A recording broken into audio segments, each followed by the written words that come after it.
Coffee House of Surat, Chapter 3 of Leo Tolstoy's What Men Live By and Other Stories. In the town of Surat in India was a coffee house where many travelers and foreigners from all parts of the world met and conversed. One day, a learned Persian theologian visited this coffee house. He was a man who had spent his life studying the nature of the deity and reading and writing books upon the subject. He had thought, read, and written so much about God that eventually he lost his wits, became quite confused, and ceased even to believe in the existence of God. The Shah, hearing of this, had banished him from Persia. After having argued all of his life about the first cause, this unfortunate theologian had ended by quite perplexing himself, and instead of understanding that he had lost his own reason, he began to think that there was no higher reason controlling the universe. This man had an African slave who followed him everywhere. When the theologian entered the coffee house, the slave remained outside, near the door, sitting on a stone in the glare of the sun, driving away the flies that buzzed about him. The Persian, having settled down on a divan in the coffee house, ordered himself a cup of opium. When he had drunk it, and the opium had begun to quicken the workings of his brain, he addressed his slave through the open door. "Tell me, wretched slave," he said, "do you think there is a God or not?" "Of course there is," said the slave, and immediately drew from under his girdle a small idol of wood. "There," he said, "that is the God who had guarded me from the day of my birth. Every one in my country worships the fetish tree, from the wood of which this God was made." This conversation between the theologian and his slave was listened to with surprise by the other guests in the coffee house. They were astonished at the master's question, and yet more so at the slave's reply. One of them, a Brahmin, on hearing the words spoken by the slave, turned to him and said, "Miserable fool! Is it possible you believe that God can be carried under a man's girdle? There is one God, Brahma, and he is greater than the whole world, for he created it. Brahma is the one, the mighty God, and in his honor are built the temples on the Ganges River, where his true priests, the Brahmins, worship him. They know the true God, and none but they. 1,000 score of years have passed, and yet through revolution after revolution, these priests have held their sway, because Brahma, the one true God, has protected them." So spoke the Brahmin, thinking to convince everyone.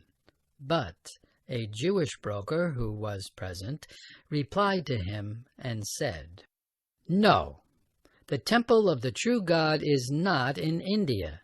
Neither does God protect the Brahmin caste. The true God is not the God of the Brahmins, but of Abraham, Isaac, and Jacob. None does he protect but his chosen people, the Israelites. From the commencement of the world, our nation has been beloved of him, and ours alone. If we are now scattered over the whole earth, it is but to try us. For God has promised that he will one day gather his people together in Jerusalem. Then, with the temple of Jerusalem, the wonder of the ancient world, restored to its splendor, shall Israel be established a ruler over all nations." So spoke the Jew, and burst into tears. He wished to say more, but an Italian missionary who was there interrupted him. "What you are saying is untrue," he said to the Jew. "You attribute injustice to God. He cannot love your nation above the rest. Nay, rather, even if it be true that of old he favored the Israelites, it is now 1,900 years since they angered him and caused him to destroy their nation and scatter them over the earth, so that their faith makes no converts and has died out except here and there. God shows preference to no nation, but calls all who wish to be saved to the bosom of the Catholic Church of Rome, the one outside whose borders no salvation can be found." So spoke the Italian. But a Protestant minister, who happened to be present, growing pale, turned to the Catholic missionary and exclaimed, "How can you say that salvation belongs to your religion? Those only will be saved who serve God according to the gospel, in spirit and in truth, as bidden by the word of Christ."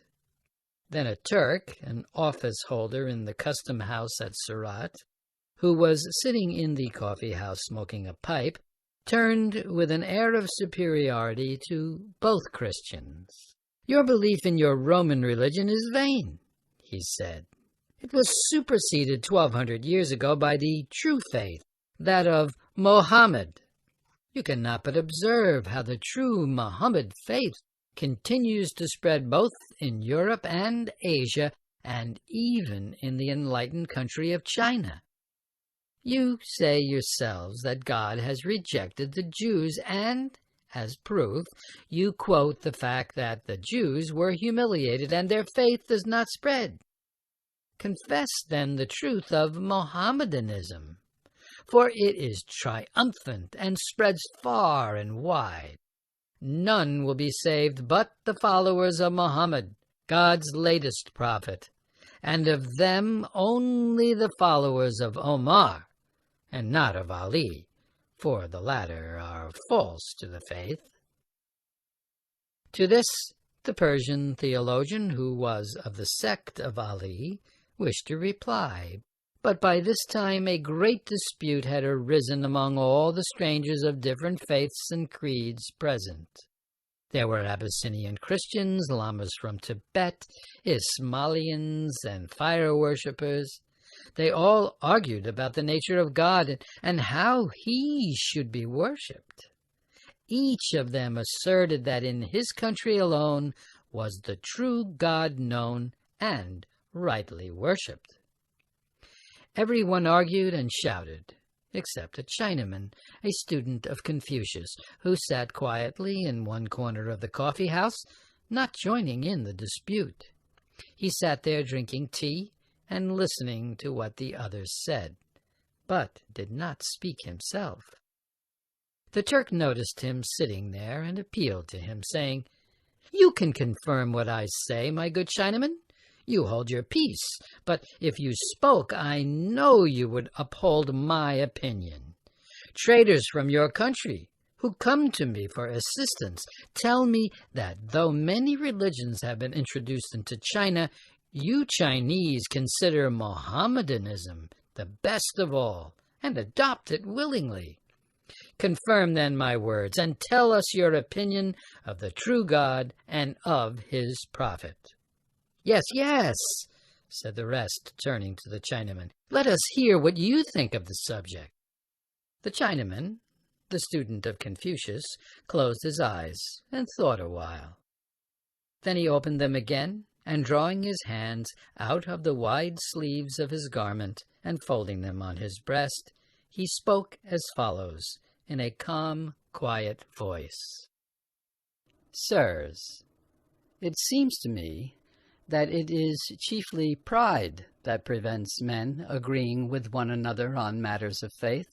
If you care to listen to me, I will tell you a story which explains this by example. I came here from China on an English steamer which had been round the world. We stopped for fresh water and landed on the east coast of the island of Sumatra. It was midday, and some of us, having landed, sat in the shade of some coconut palms by the seashore, not far from a native village. We were a party of men of different nationalities. As we sat there, a blind man approached us. We learned afterwards that he had gone blind from gazing too long and too persistently at the sun, trying to find out what it is, in order to seize its light. He strove a long time to accomplish this, constantly looking at the sun, but the only result was that his eyes were injured by its brightness, and he became blind. Then he said to himself, "The light of the sun is not a liquid, for if it were a liquid it would be possible to pour it from one vessel to another, and it would be moved like water by the wind.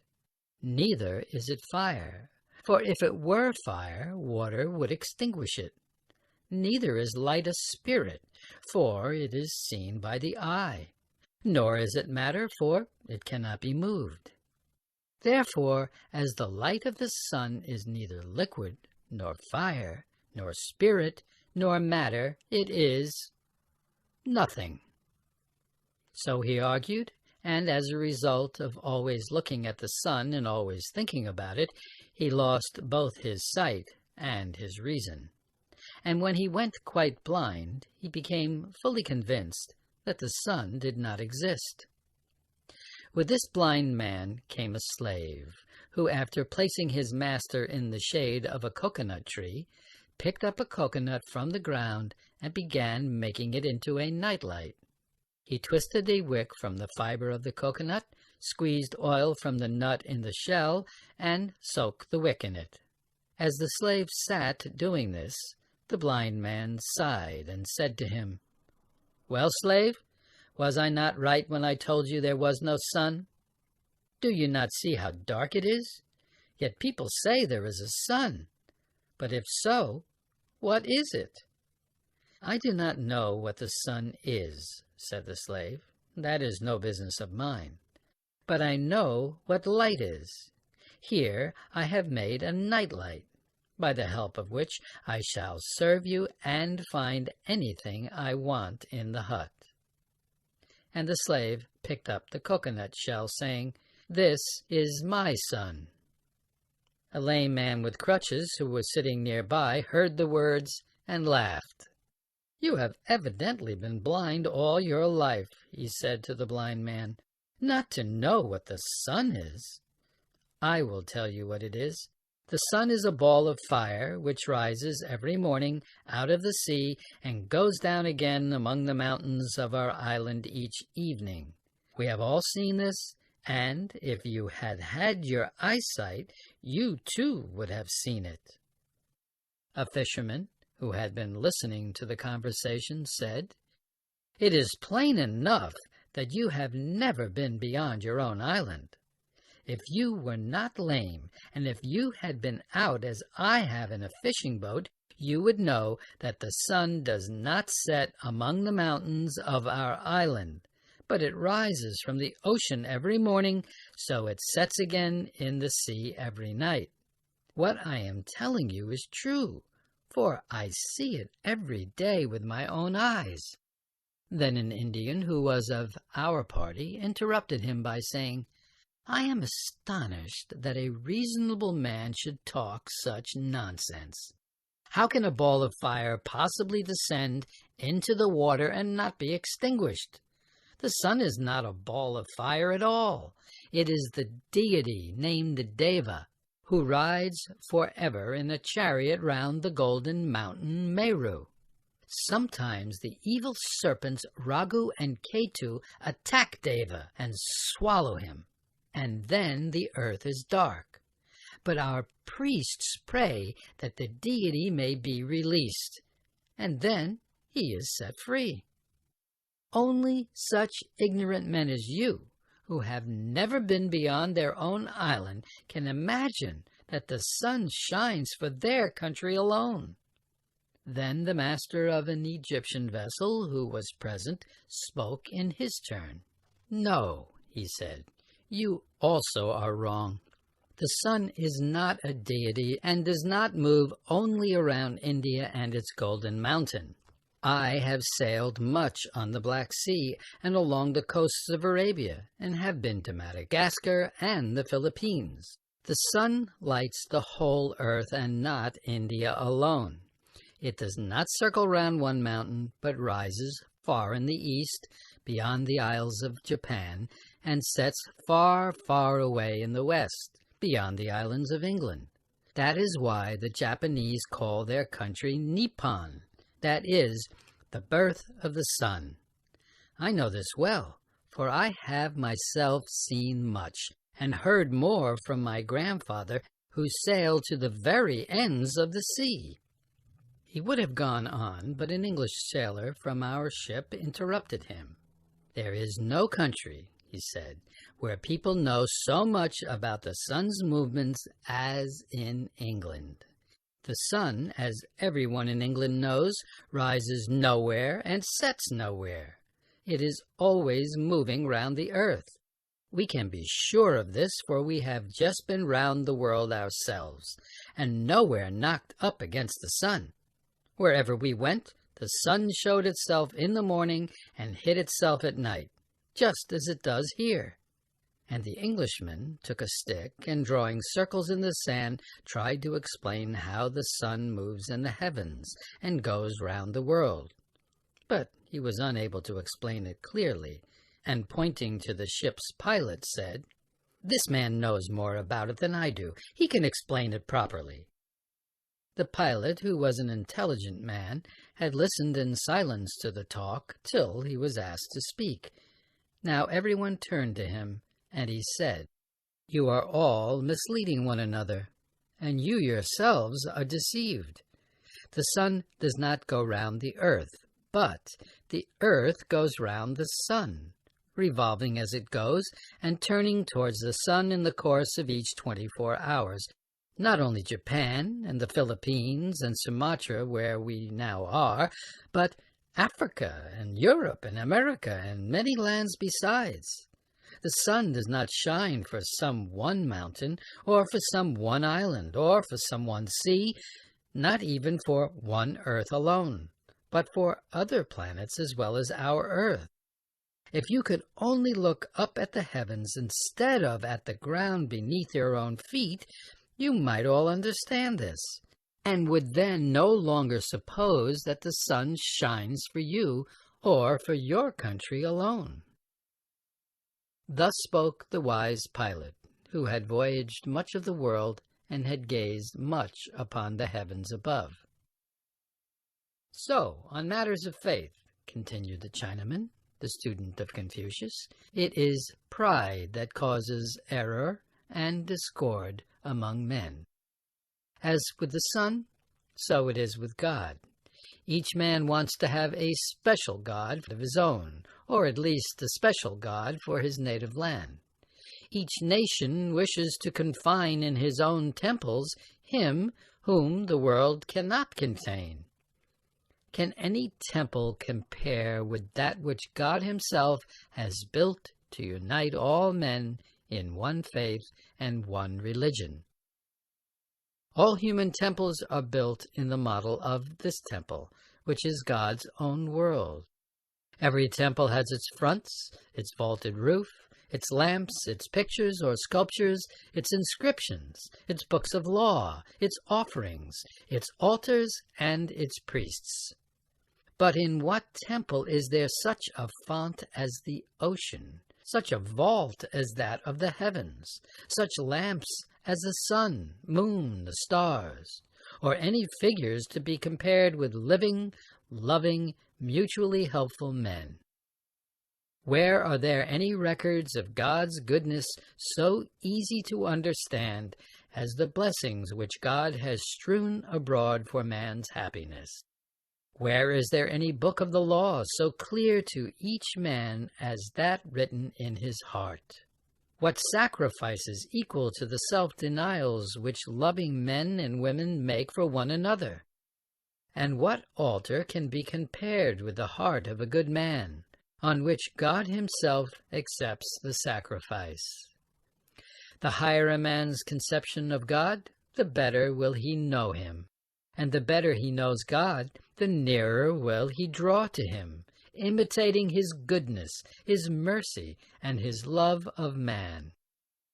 Therefore, let him who sees the sun's whole light filling the world refrain from blaming or despising the superstitious man, who in his own idol sees one ray of that same light. Let him not despise even the unbeliever, who is blind and cannot see the sun at all." So spoke the Chinaman, the student of Confucius, and all who were present at the coffee house were silent and disputed no more as to whose faith was the best. End of The Coffee House of Surat by Leo Tolstoy, from What Men Live By and Other Stories.